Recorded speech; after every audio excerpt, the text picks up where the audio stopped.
Some games are successful, some games are influential, and then there are rare games that completely change the way the entire genre was made.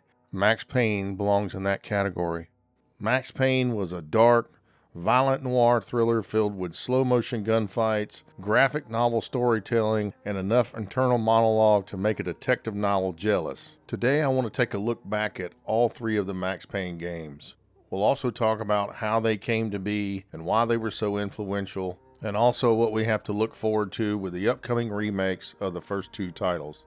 To understand Max Payne, you have to go back to the late 1990s. The game was developed by a relatively small Finnish studio called Remedy Entertainment. One of the key creative forces behind the project was Sam Lake, who served as writer and helped shape much of the game's identity. The team wanted to create something that felt like a gritty crime movie mixed with a graphic novel. What really made this game stand out was its use of bullet time. Inspired heavily by action films like The Matrix, bullet time allowed players to slow down the action while diving through the air and firing weapons. It completely changed the feel of gunfights. By today's standard, that game mechanic feels familiar, but in 2001 it was revolutionary. The birth of Max Payne. The game told the story of Max Payne, an NYPD detective whose wife and daughter are murdered by drug addicts under the influence of a new narcotic called Valkyr. Consumed by grief and revenge, Max finds himself pulled into a conspiracy involving organized crime, corruption, and betrayal. The game's story was delivered through comic book style panels rather than expensive cutscenes. Ironically, the game's low budget helped create one of its most memorable features. Remedy couldn't afford professional actors. As a result, many of the game's characters were portrayed by Remedy's employees, friends, and family members. Sam Lake himself became the face of Max Payne. His now famous expression eventually became one of the most recognizable images in gaming. When Max Payne launched in 2001, it was both a critical and commercial success. The players loved the action, the atmosphere, and the storytelling. This game proved that video games could tell darker, more cinematic stories without sacrificing gameplay. Max Payne 2: The Fall of Max Payne. Just 2 years later, Remedy returned with Max Payne 2: The Fall of Max Payne. Released in 2003, just 2 years after the original game, Remedy Entertainment wasn't interested in simply making one more Max Payne game. Instead, they wanted to tell a more personal story, one centered around loss, regret, and the idea that some people are just destined for tragedy. Many fans consider Max Payne 2 not only the best game in the series, but one of the greatest story-driven action games ever made. After the success of the original Max Payne, Remedy had a much larger budget and significantly more experience. The first game had been developed under tight financial constraints. That's why Sam Lake, Remedy employees, family members, and friends ended up serving as the face models for many characters. This time around, the studio had access to better technology, better resources, and a clear vision for what they wanted the sequel to become. The biggest technological advancement was the introduction of Remedy's new physics engine called Havoc. At the time, realistic physics were still relatively uncommon in video games. Suddenly, explosions felt more believable, furniture shattered realistically, and environments reacted to the player's action in ways that weren't possible in the original game. And thus, the gunfights became more cinematic than ever before. One of the reasons why Max Payne 2 stands out is because it fully embraces its film noir influences. The game feels less like a traditional action game and more like an interactive crime drama. Sam Lake's writing is packed with poetic narration, metaphors, and themes of fate and inevitability. Max constantly reflects on the idea that his life is spiraling towards an ending that he cannot avoid. One of the game's most memorable lines perfectly captures this tone. I didn't deserve to walk away. There are no happy endings. That theme echoes throughout the entire story. The title itself, The Fall of Max Payne, tells you everything you need to know. This isn't a story about redemption. It's a story about collapse. Despite receiving critical acclaim, Max Payne 2 didn't sell as well as was expected. Commercially, it struggled compared to the original, but over time its reputation only grew stronger. Today, many fans view it as Remedy's masterpiece. Its storytelling has influenced countless narrative-driven action games over the last 2 decades, and its tragic love story between Max Payne and Mona Sachs is still remembered more than 20 years later. For many players, Max Payne 2 wasn't just the best Max Payne game. It was the moment the series became something truly special. Max Payne 3. When people talk about Max Payne, they usually remembered the snow-covered streets of New York, the graphic novel panels, and the tragic noir storytelling that defined the first 2 games. And then, Max Payne 3 came out. Released in 2012, nearly 9 years after the fall of Max Payne, the third installment looked, sounded, and felt completely different. The snowy streets were gone. The comic book panels were gone. Even the original developer, Remedy Entertainment, was gone. Instead, Rockstar Games took over the franchise and transported Max from the snowy streets of New York City to the sun-soaked streets of Sao Paulo, Brazil. For many fans, it seemed like an impossible idea. How do you make a Max Payne game without New York?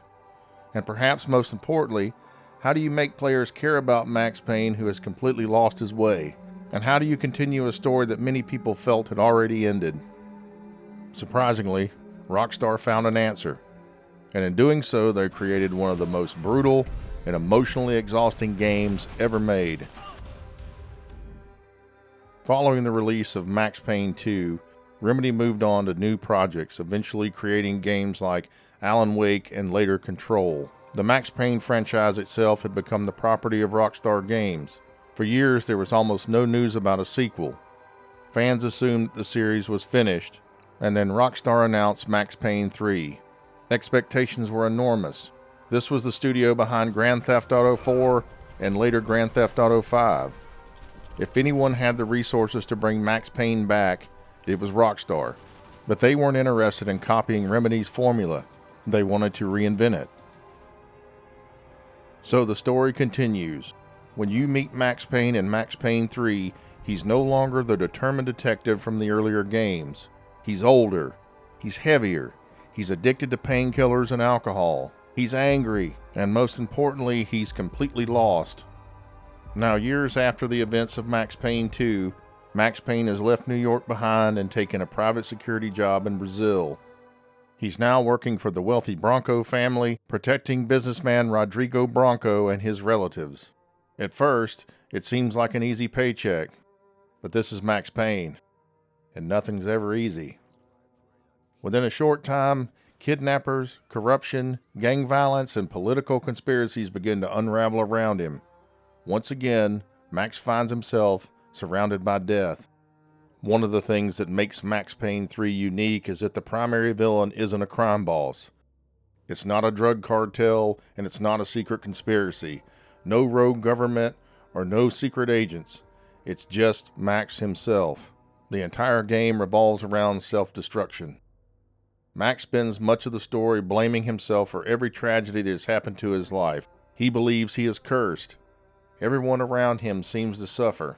Everything he tries to protect eventually gets hurt. Throughout the campaign, Max is forced to confront the possibility that he's been running from his past for years. The story becomes less about solving a mystery and more about a man deciding whether he's going to keep destroying himself or finally move forward. The theme is surprisingly mature for an action shooter. One of the biggest criticisms before the release of the game was the setting. Fans couldn't imagine Max Payne outside of New York.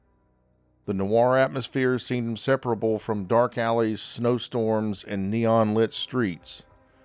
But Rockstar turned Sao Paulo into something completely different. Instead of cold isolation, Max was surrounded by overwhelming chaos, crowded streets, nightclubs, luxury penthouses, police corruption, street gangs, private military forces. The city becomes a character in its own right. The bright sunlight creates a sharp contrast with Max's increasingly Panama. dark I can mental scarcely state. remember my own It's name. one of the reasons the game feels so different from its predecessors. If you played all 3 games, I think there's one thing that almost everyone agrees on. It's that Max Payne has incredible combat. Rockstar poured enormous resources into creating realistic animations. Every movement feels weighty. Every dive feels dangerous. Every gunfight feels violent. Bullet time returned and was better than ever. Players could slow time, dive through windows, slide across floors, and engage enemies with cinematic precision. The physics system made every fight look unique. Enemies reacted differently depending on where they were hit. Objects shattered, furniture exploded, gas sprayed across rooms. Even today, many players consider Max Payne 3 as one of the best third-person shooters ever made. More than a decade later, very few games feel that satisfying. Not everything in Max Payne 3 was universally loved. One of the biggest criticisms involves the game's cutscenes. Rockstar used a cinematic presentation style filled with visual effects, camera distortions, and frequent interruptions. Some players loved it, others felt like there were simply too many cutscenes. As for me, when I played the game, this was one of the biggest criticisms I had for it at the time. The game often wrestled away control from the players to tell its story. For fans who prefer the graphic novel presentation from the original games, this was a major change. Even today, it's one of the most debated aspects of Max Payne 3. Something many people forget is that Max Payne 3 included a surprisingly robust multiplayer mode. Players could use bullet time mechanics online, creating chaotic firefights unlike anything else available at the time. There were gang wars, team-based modes, a progression system, and customizable loadouts. While it never became as popular as Rockstar's Grand Theft Auto Online offerings, it developed a dedicated fan base. For a few years, it was one of the most unique multiplayer shooters on the market. When Max Payne 3 launched in 2012, reviews were overwhelmingly positive. Critics praised the shooter's mechanics, visuals, storytelling, and production quality. Yet among fans, opinions were divided. Some loved Rockstar's fresh approach, and others missed the noir atmosphere and style of Remedy games. Over time, however, appreciation for Max Payne 3 has grown considerably. Today, many players regard it as one of the finest third-person shooters ever created. It may not feel exactly like the first two games, but it remains a remarkable conclusion to Max Payne's story.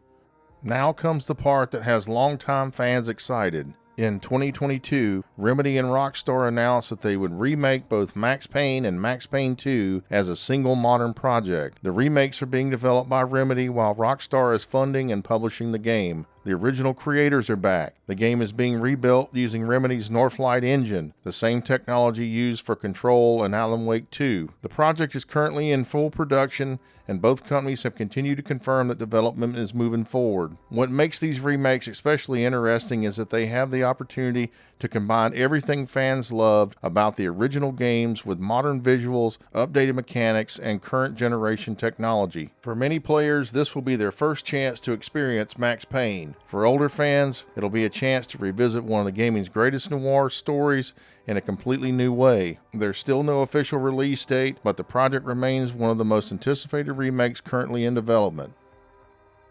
More than 20 years after the first game launched, Max Payne remains one of gaming's most memorable characters. A grieving detective, a tragic hero, a man constantly fighting his own demons while diving through the air with two pistols blazing. The series has changed developers, changed locations, and even changed styles over the years, but the legacy has endured. And now, with Remedy returning to the franchise that helped put them on the map, it feels like Max Payne's story is coming full circle. For longtime fans like me, the remakes just aren't another nostalgic project. They're a chance to revisit one of the most important action series ever created. And honestly, I can't wait to see Bullet Time make its comeback. If you like this kind of content, do me a favor and leave me a like. And if you're feeling really generous, subscribe. Also, if you feel like you have something to say, leave a comment below. Thank you for watching, and I'll see you on the next one.